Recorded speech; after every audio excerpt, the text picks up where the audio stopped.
Adapta Quiraciaba apresenta Cartografia Social e História Oral dos Riscos Socioambientais do Jardim Quiralux e Vila Guaraciaba. Vídeo 2. Histórias Orais Jardim Quiralux e Vila Guaraciaba. União e Conquistas. Meu nome é Adriana, eu tenho 26 anos que moram aqui, tenho 42 anos, sou auxiliar técnica contábil, professora do MOVA e estou presidente do Instituto União Quiralux há um tempo e participo do Conselho Gestor de Saúde e de Habitação aqui do bairro. Nossa, quando eu mudei para cá, eu tinha 16 anos.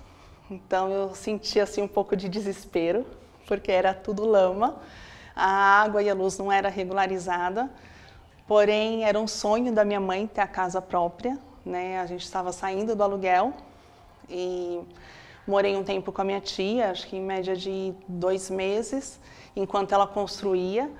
E quando nós viemos para cá, a nossa casa ela não tinha janela nem porta. Então, minha mãe revezava com meu pai à noite para manter a segurança nossa, né?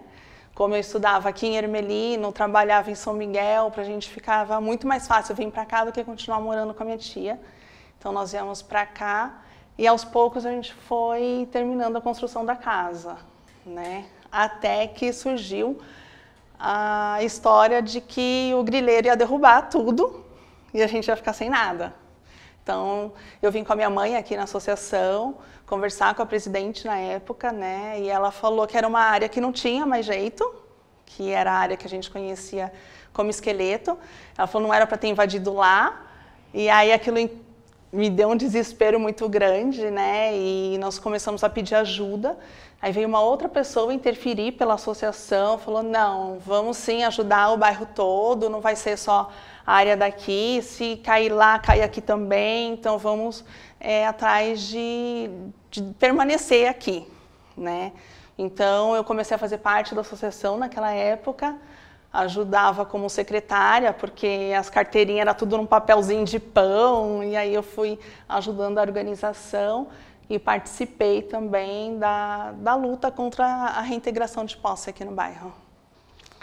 Está um pouco avançada porque o grileiro foi preso, mas ninguém tem documento ainda, né? No último governo do Haddad, ele assinou um acordo com o Banco do Brasil, porque o grileiro tinha penhorado as casas no Banco do Brasil, uma parte na Caixa, então houve esse acordo. Assim que o Dória assumiu, ele falou que estaria regularizando o bairro e nós estamos nesse processo já há 4 anos, vai para 6 já. As enchentes, ela começou a agravar, né, quando começou a asfaltar. A Via Parque foi uma das primeiras, né, já enchia ali na parte em frente ao Corinthians e a Portuguesa, porém a água baixava muito rápido porque era tudo terra, né? Então, como não tinha asfalto ali, ficava muito mais fácil a água baixar, então nós ficávamos ali a torno de 30 minutos, 40 e já conseguia passar. Hoje em dia não, hoje em dia demora umas 2, 3 horas para a água estar baixando, né? Então nós ficamos ilhados para fora do bairro ou dentro do bairro. Tem alguns outros pontos que foram piorando e aparecendo, né? Que é o final da Rua Bispo Martins, que também não tinha, mas com a sujeira, com o assoreamento do rio, então acabou começando a alagar no fim da Rua Bispo Martins com a Águia Real. Foi uma das primeiras enchentes aqui fortes, que foi em 2020.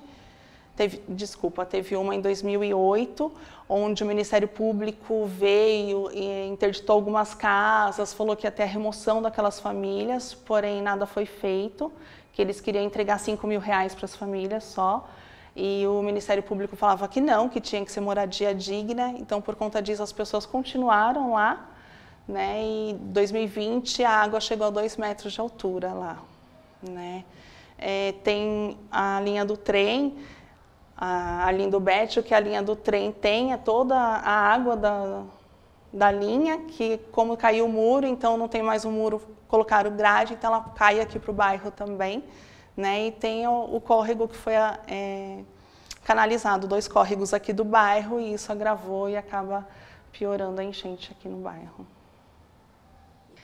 Ele surgiu em 96, né, quando o grileiro falou que ia ter a reintegração de posse, e aí nós fomos atrás de ajuda, a associação, alguns moradores, né, na época não existia associação, foram atrás da ajuda, e aí uma vereadora falou assim, ó, monta uma associação que vocês conseguem responder juridicamente por todos, então fica muito mais fácil vocês conseguirem ganhar, né. E com isso foi montada a Associação dos Moradores do Jardim Quera Lux e Adjacências, né, e ela nos cedeu advogado também. Aí começou o processo de fazer com que as pessoas ficassem no bairro, né, porque elas tinham sido enganadas por esse grileiro, eles pagaram o carnê, a gente tinha planta, tinha todo um esquema junto com cartório, juiz, então as pessoas acreditavam realmente que estava saindo do aluguel para uma coisa dela, né. E aí ela conseguiu prender esse grileiro, né, e o juiz que estava envolvido também, e a partir daí nós começamos a trazer melhorias, que era água, luz, iluminação pública, asfalto, né? Hoje a associação tá buscando mais uma área cultural, social, né? Porém não esquecemos a regularização, sabemos que precisa, é importante a gente estar aqui tranquilo, porque existem bairros aí que tem 30, 35 anos e acaba sendo demolido, então a gente quer tranquilidade também aqui. Então, o Quera Lux, ele tem várias contaminações, né? A principal era o BHC, que o grileiro tinha pego um pedaço do bairro e colocado como aterro sanitário. Então, ele recebeu dinheiro para enterrar esse BHC. E quando veio a água encanada, a Sabesp descobriu o BHC, né? Eu lembro como se fosse hoje. Eu morava na rua, umas 2 casas do lado da onde estava enterrado, então quando foi a remoção, eles pediram para as pessoas saírem da sua casa, né?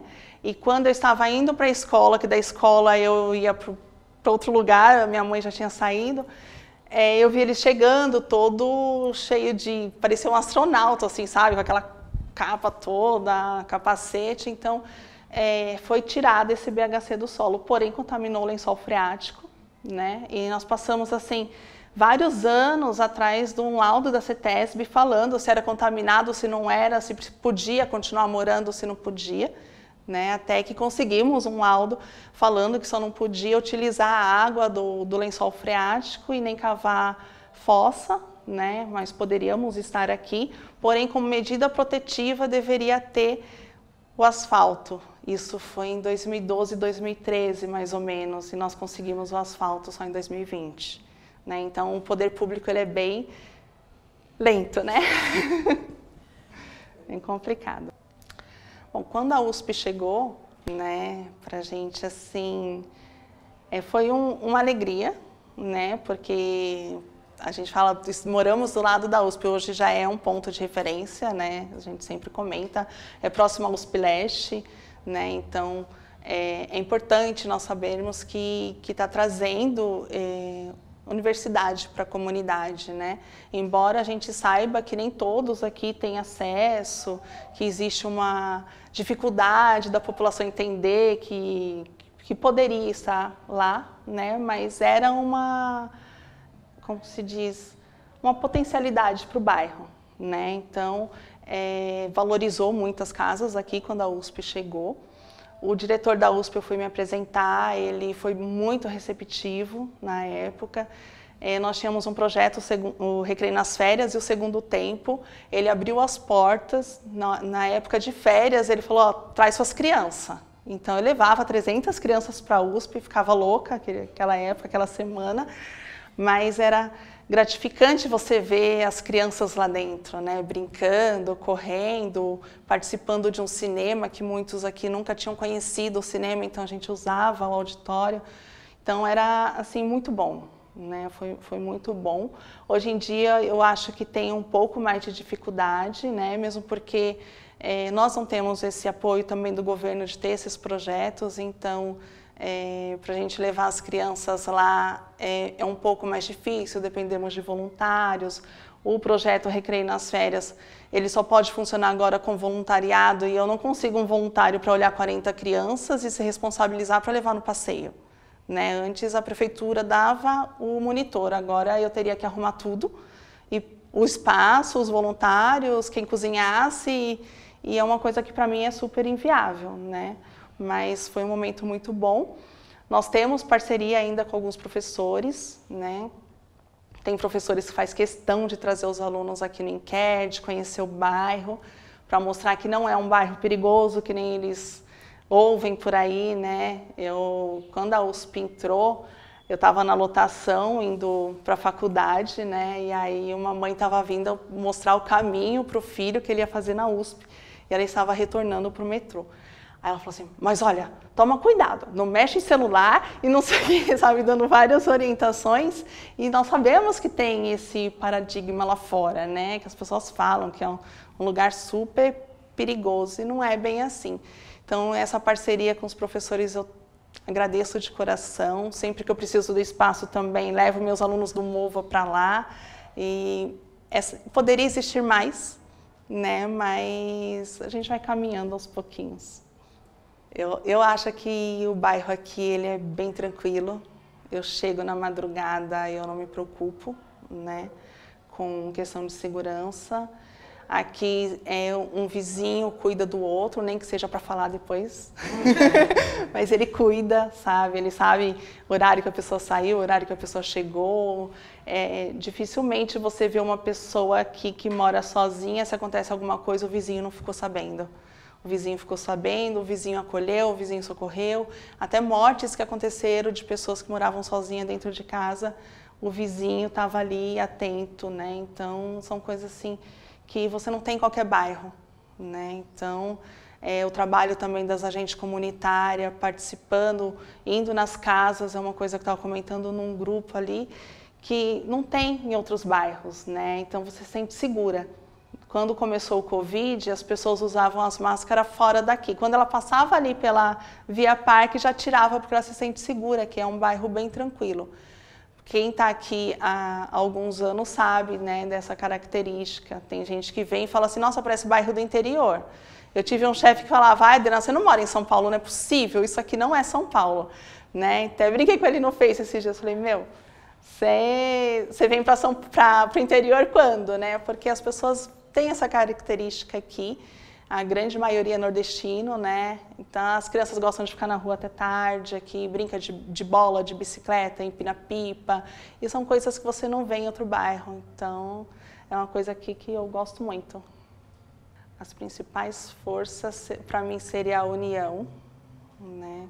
Que eles são unidos, eles conseguem diferenciar quando... Por exemplo, eu não vou com a cara de uma pessoa, mas se ela precisa, eles ajudam, né? Nós temos um grupo de WhatsApp aqui com 230 pessoas e sempre quando um põe lá, eu estou precisando de um leite para minha filha, estou precisando de um remédio, sempre você vê a mobilidade deles. Olha, eu vim em tal lugar, esses dias eles estão passando agora a pesquisa de leite, né? Então, o leite em tal lugar está barato, o leite em tal lugar está assim, né? Então você vê que eles procuram se ajudar. E isso é bem difícil de achar por aí. De quando eu vim para o bairro, do bairro em que eu conheci, até hoje mudou muita coisa. Né? Mudou, muitas pessoas foram embora, venderam sua casa, com medo de ser derrubada, né? Não acredita que vai ser regularizado. Nós conseguimos muitas melhorias para o bairro, né?